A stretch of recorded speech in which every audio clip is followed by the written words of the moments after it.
Здравейте, приятели! Аз съм Илян Игнатов, а вие сте с канала на Float Fishing. Днес отново съм на реката, като съм на едно страхотно и доста перспективно място, тъй като гледам, все още не съм видял игра на риба, т.е. прещъкват някакви древосъци, но по-едро не съм видял, но мястото ми харесва много. Така като гледам 100% има дълбочина и тук като цяло през едни джунгли успях да се стигна до самото място, да се промъкна. Днеска смятам да съм на системата All-in, т.е. ще храня само с жито и царевица и смятам това да ми е изтравта. Имам бял и торен за всеки случай, ако видя зора, но мисля да се настоявам основно на торен. На торен. Вече прекалям глупости, ама все пак е 5:30 сутринта и все още не съм се разсънил. Мисля да се настоявам основно на царевица, за да може, ако се хване нещо, да е така по-кадърно. Хайде, да разгъвам барицата и да видим какво ще стане.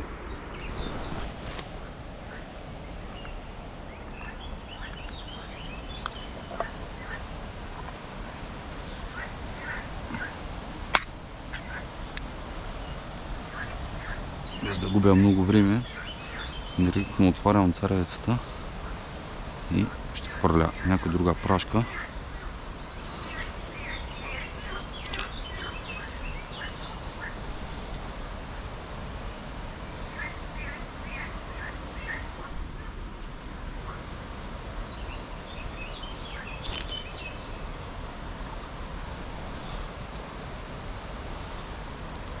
За да се образувам някакво петно.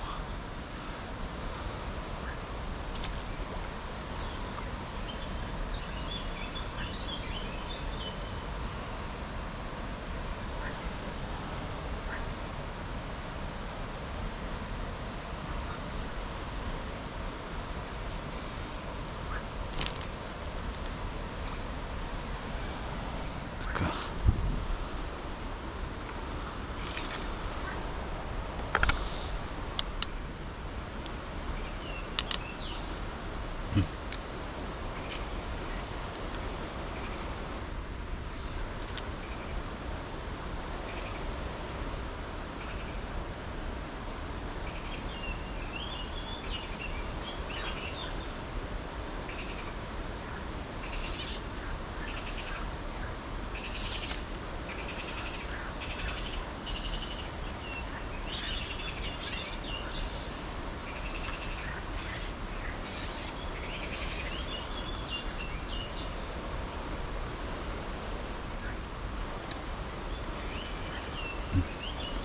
Сега първа най-важна стъпка е да наглася правилно дълбочината.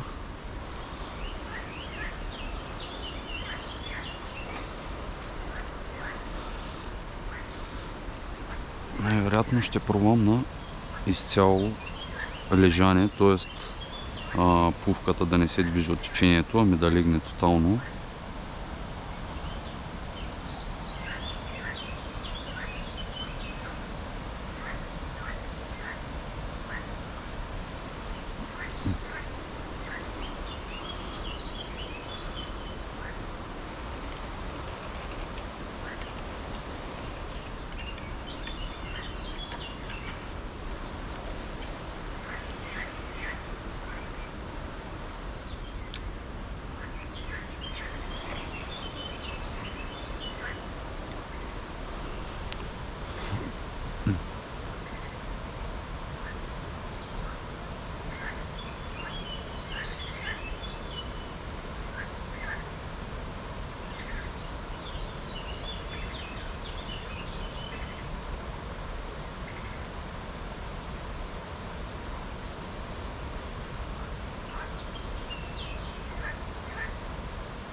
Така, значи дълбочината е големичка, тъй като спуснах може би около 2 метра и половина някъде, но пувката се движи без да спира, което означава, подпрях.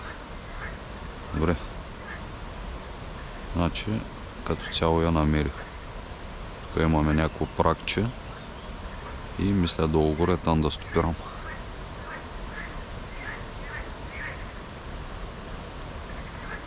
Може би ще вдигна още наистина 20 см, за да може да стъпя изцяло с оловото на дъното.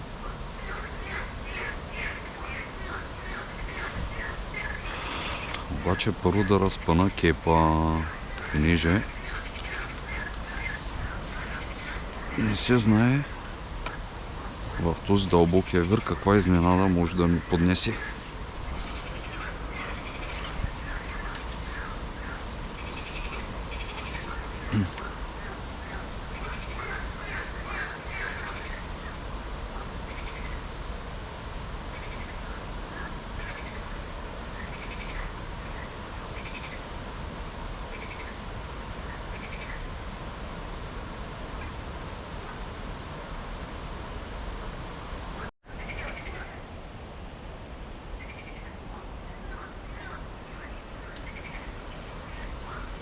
Така.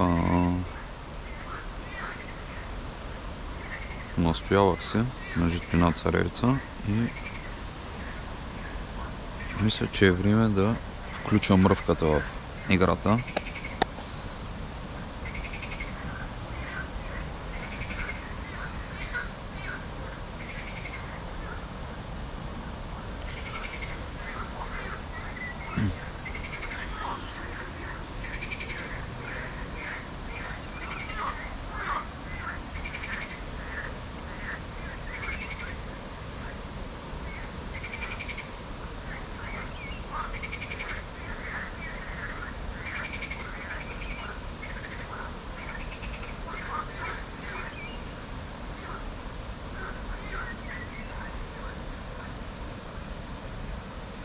На турния има само дребни. Ще се върна пак на жито или на царевица, но дължен съм да пробвам.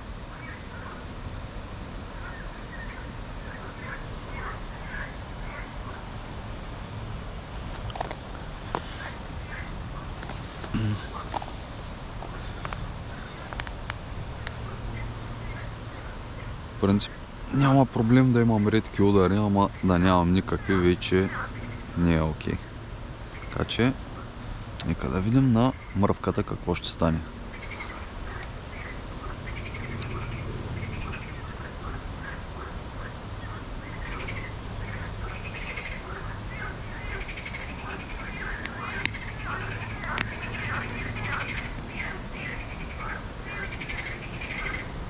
На турния кълването дойде мигновенно, което не е много добре.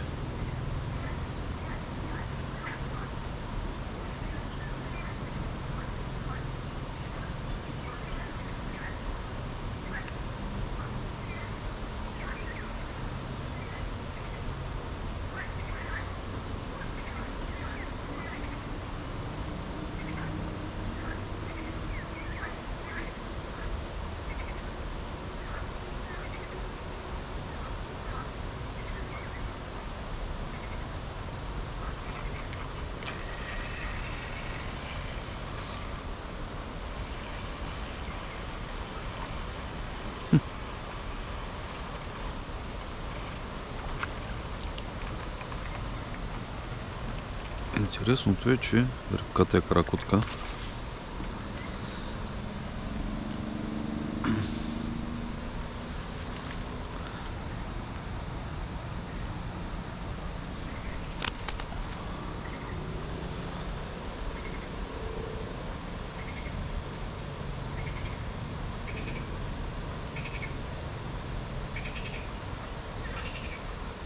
Стана някакво възелче. Ето.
така, приятели, стартирах малко слабичко, но тук те и последните 20 минути определено нещата започнаха да се случват.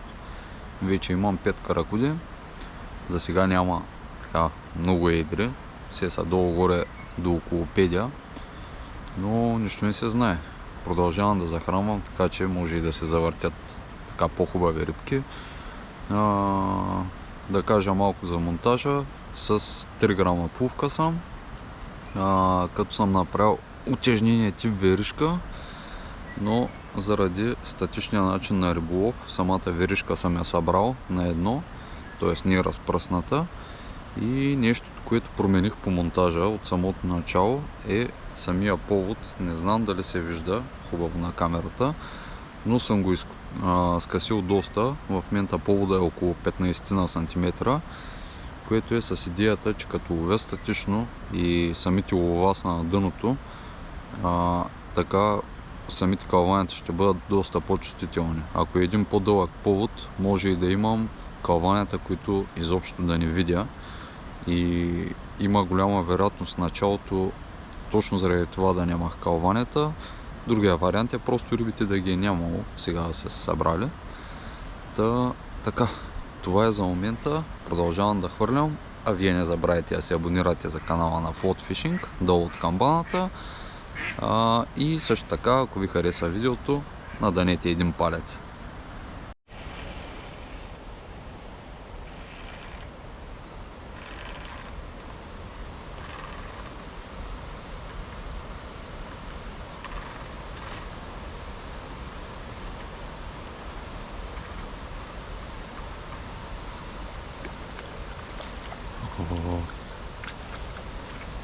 Приятели, това май е шаранче, да. Оп.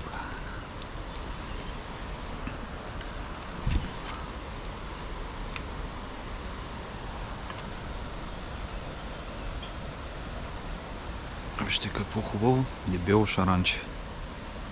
Красота.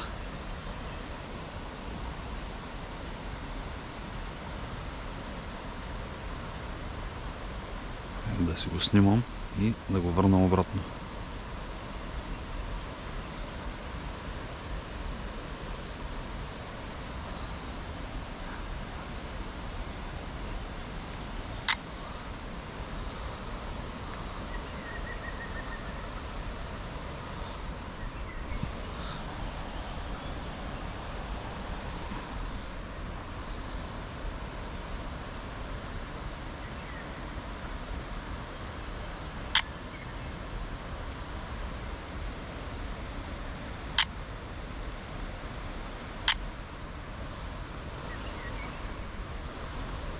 Прекрасно диво шарани. Тези рибки задължително трябва да се пускат обратно, за да може да им се радваме. Иди, Шарко.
Сега ако случайно се е завъртял и батко му тук, може да стане доста интересно.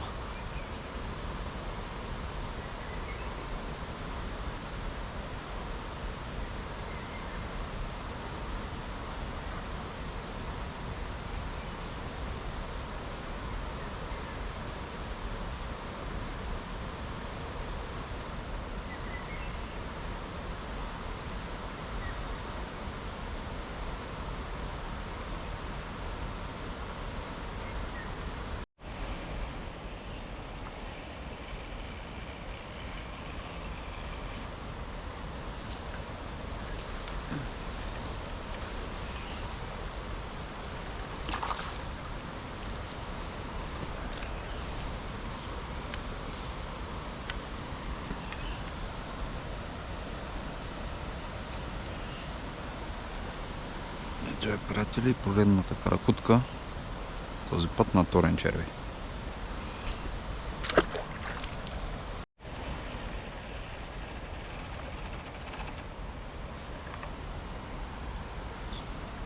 Приятеля, имах някой друга дримна, обаче тази е доста кадърна бабушка.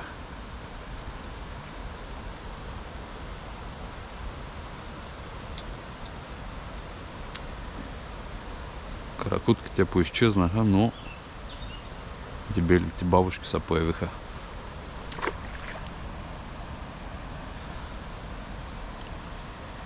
Но е интересно, че след като хванах шаранчето, доста време нищо не се случваше и както каракутките се бяха наредили, тотално изчезнаха. Което ме навява на мисълта, че освен дребния, може да се е завъртял и някой по-едър. И малко да е станал конфликт на интереси. Но това са само теории.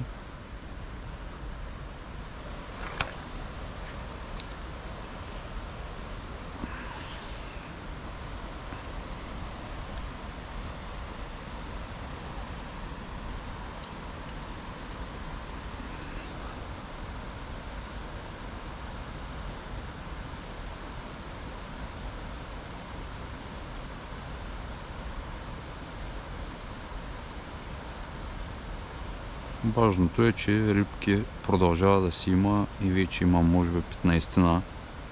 Нали, ако броим каракудите, шаранчето, бабушките.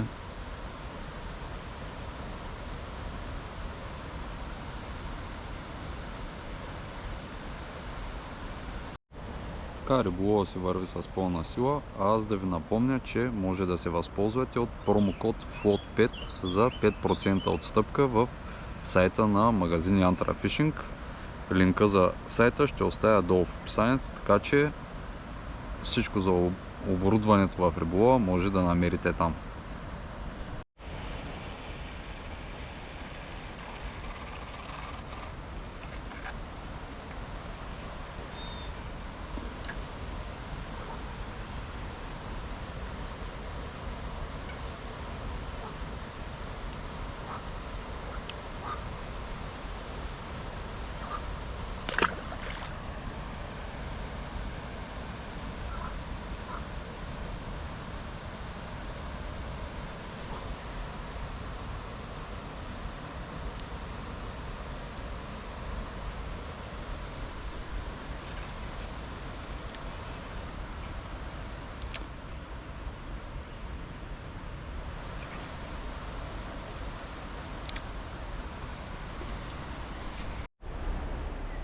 Така, приятели, сега да приключвам с риболова, тъй като слънцето се вдигна вече и даже и бабушките, които бяха активни така до последно, също дадоха отбой и като цяло риболова приключи, въпреки че не съм спирал да подхранвам на малки дозички, жито, царевица.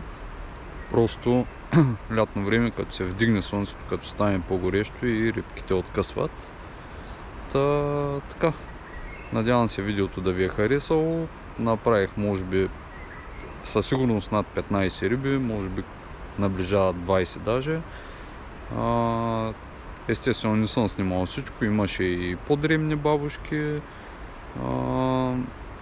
но като цяло се получи що годе динамичен риболов.